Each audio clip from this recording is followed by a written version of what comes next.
पिता यहोवा की एक बड़ी विशेषता है जो हमें मालूम होनी चाहिए, और इस तरह की विशेषताएं पवित्र शास्त्र में पाई गई हैं कि पिता परमेश्वर क्या क्या है। पवित्र शास्त्र के कुछ पद मैं आपके सामने रख रहा हूं क्योंकि ये हमें पूरी तरह मालूम हो जाने चाहिए। अपने पवित्र शास्त्र से भजन संहिता 79 निकाल लें। सुनिए, हे यहोवा, तू कब तक लगातार क्रोध करता रहेगा? तुझ में आग की सी जलन कब तक भड़कती रहेगी? जो जातियां तुझको नहीं जानती और जिन राज्यों के लोग तुझसे प्रार्थना नहीं करते, उन्हीं पर अपनी सब जलजलाहट भड़का।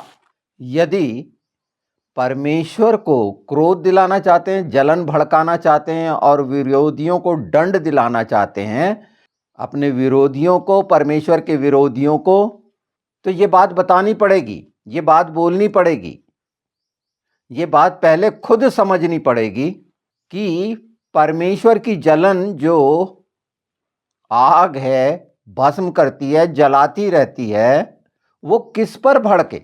ये पूरी तरह से हमारे अस्तित्व में आ जाना चाहिए कि सारे संसार में शैतान के द्वारा जो जो मसीहत पर हो रहा है उसे बताना, और इस बात को रखकर बताना कि तेरा वचन कहता है ये जो सब तुझे नहीं जानते, तेरा विरोध करते हैं, तेरे विरुद्ध नए नए ईश्वर खड़ा करते हैं, तू उन्हीं पर अपना क्रोध भड़का, हम पर नहीं। हम तो तेरे बेटे यीशु को मानने वाले हैं और हम यीशु के नाम में मानते हैं कि ये तमाम जो तेरे वचन की सच्चाइयां हैं, तेरी वाणी है। योएल 2 देख लेते हैं, बहुत मुख्य है। योएल 2:17, बहुत ध्यान दीजिएगा। आज एक खास बात पवित्र आत्मा के द्वारा हम जान रहे हैं परमेश्वर के राज्य के लिए। 17, याजक जो यहोवा के टहलुए हैं वे आंगन और बेदी के बीच में रो रो कर कहें। हाँ, यहां सीखें थोड़ा हम, क्योंकि हम याजक हैं। हे यहोवा, अपनी प्रजा पर तरस खा। सताव हो रहा है, मारे कूटे जा रहे हैं, पास्टर, कलीसिया, चर्च जलाए जा रहे हैं। यहां पर व्यक्तिगत हमें मालूम होना चाहिए या सामूहिक हम जो मसीह कहलाते हैं अपनी प्रार्थनाओं में जब ये बात रखेंगे तो वचन कहता है मैं तुम्हारी अनसुनी नहीं करूंगा। पवित्र शास्त्र हमें इसीलिए तो मिला है ना, हमें बताना है कि हमारी स्थिति क्या है। अगर तू नहीं सुनेगा तो हम कब्र में पड़े हुए जैसे हो जाएंगे। तू सुधि लेने वाला परमेश्वर है और तेरा वचन कहता है कि यह युद्ध तेरा है। तूने वादा किया है हमारी रक्षा का, हमारी सुरक्षा का, हमारे बाल बच्चों का, हमारी खेती बाड़ी, हमारे नौकरी, हमारे व्यवसाय का, सब चीज के लिए तू हमारी देखभाल कर रहा है, बिल्कुल कर रहा है। पर शैतान, वो जो दुष्ट तेरा बैरी है, वो क्या क्या कर रहा है हम बताएं बेदी के सामने, उसके सामने। हमारी बेदी यीशु है ना, क्रूस है ना। बताएं ये बात रो रो कर। क्या बताना है? हे यहोवा, अपनी प्रजा पर तरस खा और अपने निज भाग की नामधराई न होने दे। न जाति जाति उसकी उपमा देने पाए, जाति जाति के लोग आपस में क्यों कहने पाए उनका परमेश्वर कहाँ रहा। ये तेरा वचन कह रहा है। जिस तरह से प्रताड़ित किया जा रहा है, सारा कुछ किया जा रहा है, तेरा जितना क्रोध है, जलन है, इन पर भड़का। वो तमाम तेरी आग जो है, जलन है, बदला लेने वाला है, वो शैतान की ओर हो। हम विश्वास रखते हैं कि यीशु के नाम में वो सामर्थ है जो हमें धीरे धीरे बदलते जाएगी, हम अच्छे हो जाएंगे। तेरे वचन में सामर्थ है, तू सच्चा है, तू चंगाई दे देता है, मुर्दों को जला देता है, हमारे अंधेपन, लंगड़ेपन सबको दूर कर देता है, हमारे खाने को देता है। बिल्कुल सच है। हाँ ठीक है, कई निर्बलताएं हैं, पर तेरा वादा हमारे साथ है। तू हमसे प्रेम रखता है, हमसे जलन नहीं रखता, क्योंकि हम तेरे बेटे मसीह के हैं। हमने स्वीकार कर लिया है, अपने पापों को मान लिया है। और ये जो दुष्ट घूमते फिरते हैं वो कहते हैं कि तुम्हारा परमेश्वर कहाँ रहा, तू सुन इनकी।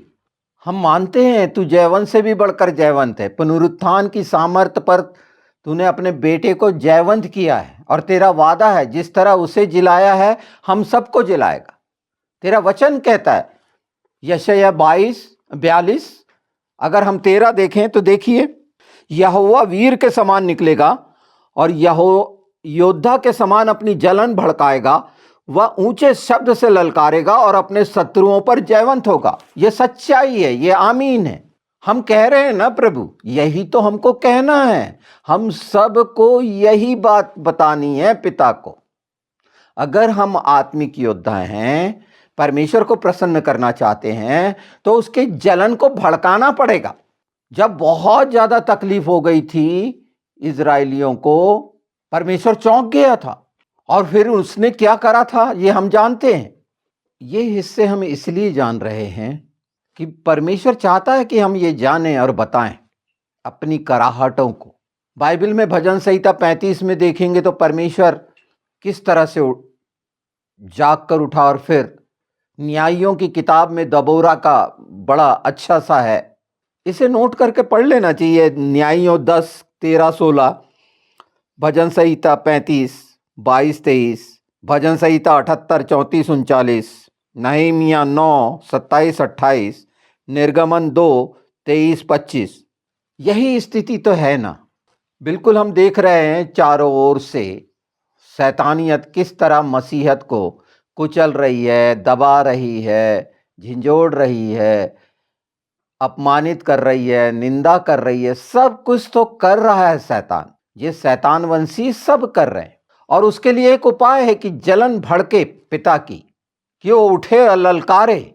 ये वचन जो मैंने आपको नोट करवाए हैं, ये वो हैं जो विश्वास को और मजबूत करेंगे कि ये हमारे साथ हो रहा है। प्रभु, तू अपने वचन के अनुसार यीशु के नाम में इन चीजों पर दृष्टि कर। हम कब तक कहते रहेंगे कि हम पर क्रोध भड़काया हुआ है, तू हमें ऐसा कर रहा? नहीं नहीं नहीं, इधर से हटें, हम अटैक पे आ जाएं, उसकी जलन को उसके सामने रखें कि ये है, तूने हमेशा ऐसा किया है। और वो चाहता है कि उसको जलन दिलाई जाए, तो बताएंगे तब ना। आपके सामने जलन एक बहुत भयानक हथियार है, ये जानिए। दिशा बदलनी है और इस बात को ध्यान रखें कि वो सब बातें बताएं जो आसपास घटित हो रही, पिता को बताएं। और ये बिल्कुल साफ साफ कहें कि लोग कहते हैं हमारा परमेश्वर कहाँ रहा, तो दिखाएगा कि वो कहाँ है। ये होते हुए देखिए ना आप कि परमेश्वर कितना शक्तिशाली है, महान है। ये परखना नहीं है, परमेश्वर हमसे चाह रहा है कि ऐसी बातें हम करें। देखिए, ये चुगलखोरी भी नहीं है, एक बेटे का कर्तव्य है, एक याजक का कर्तव्य है। हमने पढ़ा कि हम दुहाई दें, हम रोएं, हमें जैसा लगता है हम बताएं और आसपास की स्थिति को सपाट करें, क्योंकि करने वाला तो वो है, क्योंकि वो स्वयं कहता है ये युद्ध मेरा है, मैं लड़ूंगा, और वो लड़ रहा है। हाँ, उसे सोता समझते हैं कि सोया हुआ है, कि सोते में से जागेगा नहीं, उसे मालूम रहता है। हम पुकारें तो उस बात के लिए पुकारें, हम सोए हुए हैं, वो नहीं सोता। हम जागें, हर बात में जाग उठो, जाग उठो, जाग उठो कहा है, तो जलन के लिए जाग उठो ना, कि उसकी जलन जाग उठे। और फिर देखिए कैसा बदलता है। अभी मैंने ट्विटर अकाउंट में, ईमेल में इन खास लोगों को जो चेताना था, बताना था कि हर कलीसिया में ऐसे बच्चे प्रार्थना योद्धा शिक्षित किए जाएं इन बातों के लिए। उन वचनों के अनुसार पूरे रेफरेंस दिए हैं कि बच्चों के द्वारा पिता क्या क्या करवाना चाहता है। मैं उस वीडियो को करूंगा इस संबंध में, और ये प्रत्येक कलीसिया में हो, प्रत्येक परिवार में हो, कि बच्चों के लिए हमने वीडियो किया हुआ है पवित्र आत्मा के द्वारा। उन सब को मैं धीरे धीरे पहुंचाऊंगा जो इस तरह से हर बात को वचन के अनुसार पूरा करने के लिए अपने आप को तैयार कर रहे हैं। और परमेश्वर ने उनको ऐसी ऊंची जगह पे रखा है कि उसकी सुनी जाएगी। लोग सुनते हैं, यहां तो आपकी आत्मा सुने, मैं सुनाने वाला नहीं, पवित्र आत्मा आपको सुना रहे हैं। और पवित्र आत्मा के द्वारा आप मानेंगे ही इस सच्चाई को और आनंदित होंगे, साहस से भर जाएंगे। ये सच्चाई है। और हमने एक विजय का वीडियो करे हैं कि निश्चित जब विजय पाते हैं तभी आनंद होता है। तो ये प्रार्थना का संघर्ष, शारीरिक संघर्ष तो बहुत हो चुका, ये सब पिछले वीडियोस में आपने जाना है। देखिए क्या लिखा है यशायाह 51:9-10। हे यहोवा की भुजा, जाग जाग, बल पकड़, जैसे प्राचीन दिनों में बीते हुए पीढ़ियों में किया था वैसे ही अब भी कर।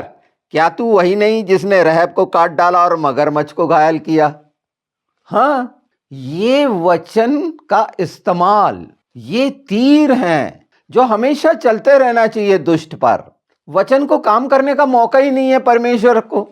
पिता को बताएंगे तभी तो कि अगर हमारे को कोई चीज चोट लगी है, कुछ हो रहा है, तो हमें तो बताना पड़ेगा, जाग जाग ऐसा हो रहा है देख, और वो करेगा। और आप निश्चित जब ऐसी बात होगी तो महिमा होगी परमेश्वर की, महिमा का कारण बनिए ना, इन बातों को बताइए। जलन को बहुत अच्छे से समझिए, ये अपने ऊपर मत लीजिए।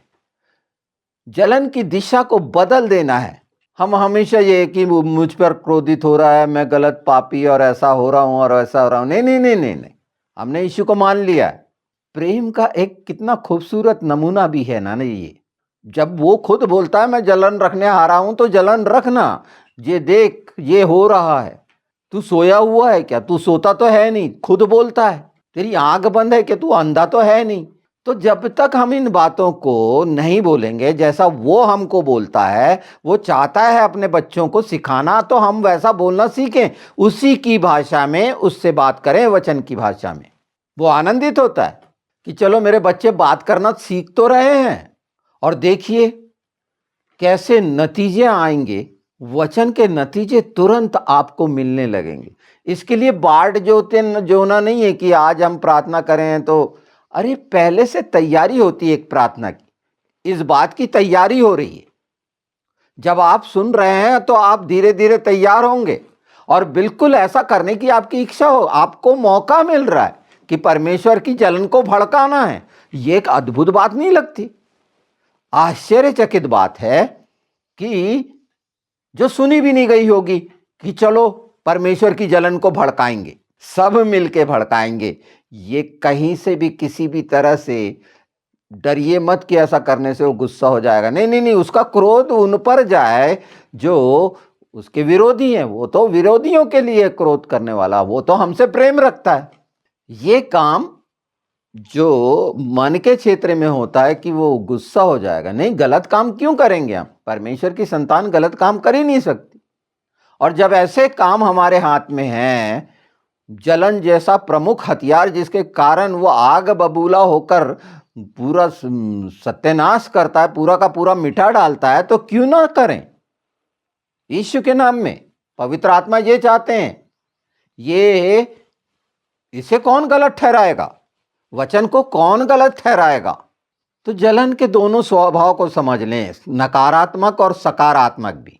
जब प्रभु के लोग गलत काम करते हैं तो वो नकारात्मक परिणाम सामने आते हैं, फिर भी वो क्षमा करने वाला परमेश्वर, पर विरोधी को नहीं करता। वो जो सकारात्मक जलन है, जकरिया 8:2 अगर हम देखेंगे तो सेनाओं का यहोवा यूं कहता है, मैं सियोन के लिए बड़ी जलन रखता हूं और उसके लिए बड़ी जलन से जल उठता हूं। अगर सियोन के विरोध में, सियोन को समझ लेना, सियोन के विरोध में सिर्फ कौन है? शैतान।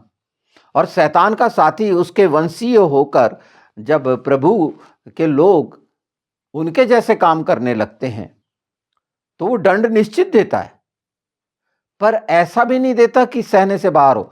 पर दुष्ट के लिए तो वो आग की झील ही रखा हुआ है कि उसको आग से जलाकर राख ही करेगा, भस्म ही करेगा। देखिए एक बहुत खूबसूरत बात लिखी व्यवस्था विवरण 32:21 में, उन्होंने मुझे ऐसे की बातों से जलाया, ऐसी बातों से जलाया जो ईश्वर नहीं है, इसलिए मैं भी उन्हें ऐसी जातियों के द्वारा जलाऊंगा जो कोई जाति नहीं, मैं उनको एक मूर्ख जाति से क्रोध दिलाऊंगा। जो ऐसा कर रहे हैं, परमेश्वर को नाना प्रकार के ईश्वर बना के जो करते हैं ना, रीति रिवाज बना के, परंपरा बना के, वो भी सतर्क हो जाएं। साफ साफ लिखा है, वो एक अलग ऐसी मूर्ख जाति बना देगा, और उससे तो मूर्खों को चुना है वो जातियां। तो आज जो हम कह पा रहे हैं उसी के संदर्भ में ये पूरा विषय। इतनी जलन दिलाओ, जल उठे बिल्कुल खुद, आग बबूला होकर एक ही दिन में उत्तर दक्षिण पूर्व पश्चिम सबको, सब साथ होके तो ये करें। हम सब ये नहीं चाहते क्या? इससे खूबसूरत बात क्या होगी कि तमाम दुष्टता हमारे आसपास से मटिया मेट हो जाए, यीशु के आने के पहले ही हो जाए। यही तो चाहता है पिता। नहीं बाढ़ जो रहे हैं, बाढ़ जो रहे हैं, तब तक परेशान होने के लिए उसने हमें रखा है कि बिल्कुल भी नहीं। नहीं तो आशीषों की बात क्यों करता, सब प्रकार के अनुग्रह की बात क्यों करता, अभिषेक की बात क्यों करता, अपनी धार्मिकता की बात क्यों करता जो हमको दिया उसने, दान वरदानों की बात क्यों करता जो हमको मिला उससे। ये क्यों मिला है? इस्तेमाल के लिए मिला है ना, वो ऐसे ही छोड़ देता। वो चाहता है कि हम जागें और इन बातों के लिए यीशु के नाम में, क्योंकि लड़ने वाले तो हम नहीं है ना। अगर हम इच्छा रख रहे हैं तो वह इच्छा पिता की इच्छा है ना, शैतान को निकम्मा करने की, नाश करने की, उसकी तमाम गतिविधियों को वो जितनी खुराफात करता है विश्वासी मसीहों के साथ, अगर हम चाहते हैं कि हमारे आसपास से वो खत्म हो, तो ये वचन की सच्चाई यीशु के नाम में पूरा होने के लिए, क्योंकि वचन पूरा होगा ही, उसे कोई नहीं रोक सकता। तो खूब जलन दिलाएं। वो चाहता है कि उसको जलन दिलाई जाए। किस बात से जलता है ये तो हम पहचान लेना, और वचन हमारे साफ साफ दिखा रहा है।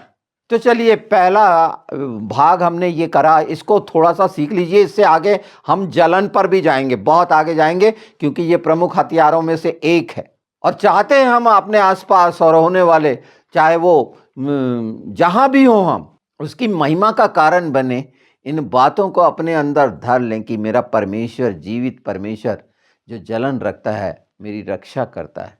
मेरे को अगर कुछ होगा तो निश्चित उसको दर्द होगा। जैसे शारीरिक माता पिता बुरे होकर भी खाने के लिए हमें उल्टा सीधा नहीं दे सकते, वो हमारी चिंता करते हैं। तो वो स्वर्गीय पिता यहाँ अगर हमें किसी भी तरह का दुख दर्द होता है तो वो पीड़ित होगा, पर अगर हम खामोश रहेंगे और बताएंगे नहीं, अगर हम सांसारिक माता पिता को अपनी तकलीफ नहीं बताएंगे तो उन्हें पता कैसे चलेगा? वो पूछते रहते हैं ना हमेशा, क्यों उदास हो, क्या हो गया, क्या करना है, तकलीफ है, क्या तबीयत है, बस यही तो है।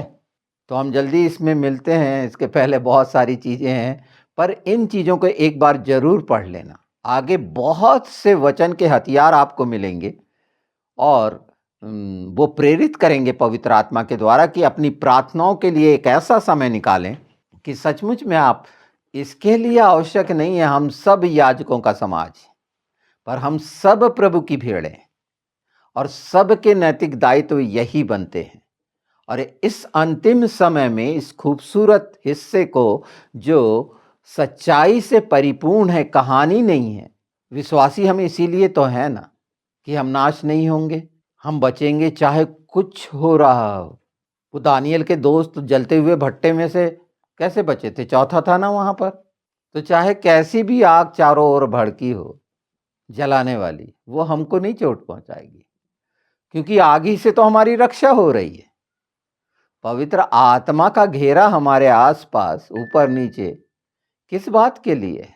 आग आग का भी फर्क है ना। स्वर्गीय आग अलग है, एलिया के समय में उतरी थी और कैसे भस्म कर दी थी और पानी वानी सूख गया। सांसारिक आग जलाने की कोरह वगैरह ने कोशिश करी थी तो कैसे धरती निकल रही थी। तो हमारी जीवित वो आग पवित्र आत्मा है, जिसके घेरे में हमारी सुरक्षा है, आत्मिक सुरक्षा है। हमारे शरीर को नहीं छू सकता, क्योंकि पवित्र आत्मा की आग से अगर हम भरे हुए हैं, घेरे में हैं, तो निश्चित हम पवित्र आत्मा का मंदिर हैं, परमेश्वर का भवन है, सियोन है, और उसके लिए उसकी जलन है। पर हमें मालूम रहे, हम बताएं कि हम क्या हैं, तेरे हम क्या हैं। रिलेशन हम हर जगह बताते हैं ना, रेफरेंस देते हैं ना। कहीं पर बहुत बड़ा काम रहता है तो अपने बहुत सारे बड़े वाले को बताते हैं, नहीं हमारा वो रिश्तेदार वहाँ पर है, लगाते हैं ना सिफारिश सिफारिश। यहाँ यीशु के नाम की पूरी सिफारिश लगी हुई है। यीशु के नाम में पिता के सामने रखना, पवित्र आत्मा यही तो चाह रहे हैं। ये इतना सरल है, इसको कठिन मत बनाइए।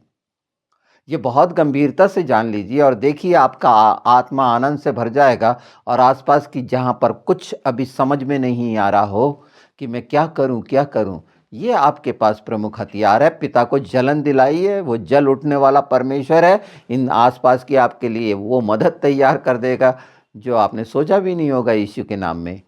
फिर हाँ, मैं एक बार फिर कहूँ कि ये हिस्से को बढ़ाइए। निश्चित मैं आपके साथ हूँ, पिता पुत्र पवित्र आत्मा आपके साथ हैं। मेरे साथ होकर इन चार सब बातों में हम सब आनंद मनाएं। और आगे इसके लिए बहुत सी चीज़ें हैं, बहुत से पूरा पवित्र शास्त्र को अगर वो समझने की हमें समझ देता है, प्रेरणा देता है, तो क्यों नहीं। और ये हम सब के लिए है, तभी तो बताया जा रहा है यीशु के नाम में। तो मिलते हैं फिर। सिमखा शलोम, पूरी आशीषों से भरपूर रहिए और अब तैयार हो जाइए, कमर कसिए। 2-3 रेफरेंस नोट कर लीजिए। व्यवस्था विवरण 4:24, निर्गमन 20:5, व्यवस्था विवरण 32:16। और ये भूलिएगा नहीं, हमेशा परमेश्वर ने यशायाह 8:1 में कहा है, ये बड़ी बड़ी पट्टियों पे लिख ले, क्या? महेर शलाल हाश बज। इसके लिए जल्दी करिए, शीघ्र करिए। इसका मतलब ही है जल्दी करो, शीघ्र करो, शिकार करो, लूट लो। ये लूटना है। मिस्रियों को कैसे लूटे थे? सब दे दिए थे ना, डर के मारे सारा कुछ दे दिए थे ना मिस्रियों ने इजराइलियों को। बाप कहता है शिकार कर।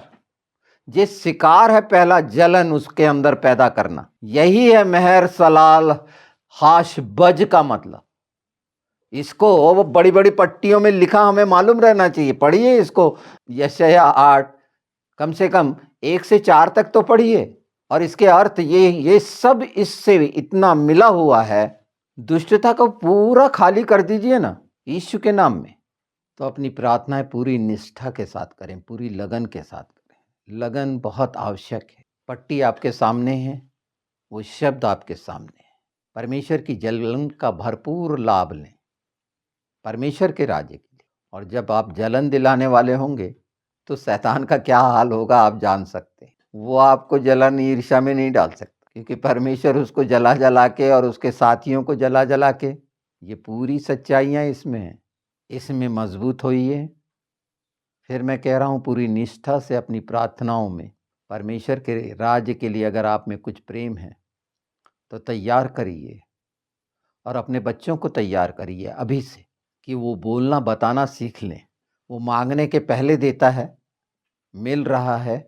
और यीशु बोलता है तुमने अभी तक कुछ मुझसे मांगा नहीं, तो हाँ मांग लेना कि हम परमेश्वर को जलन दिलाने वाले बने उसके विरोध में, नाश के लिए, शैतान के, यीशु के नाम में।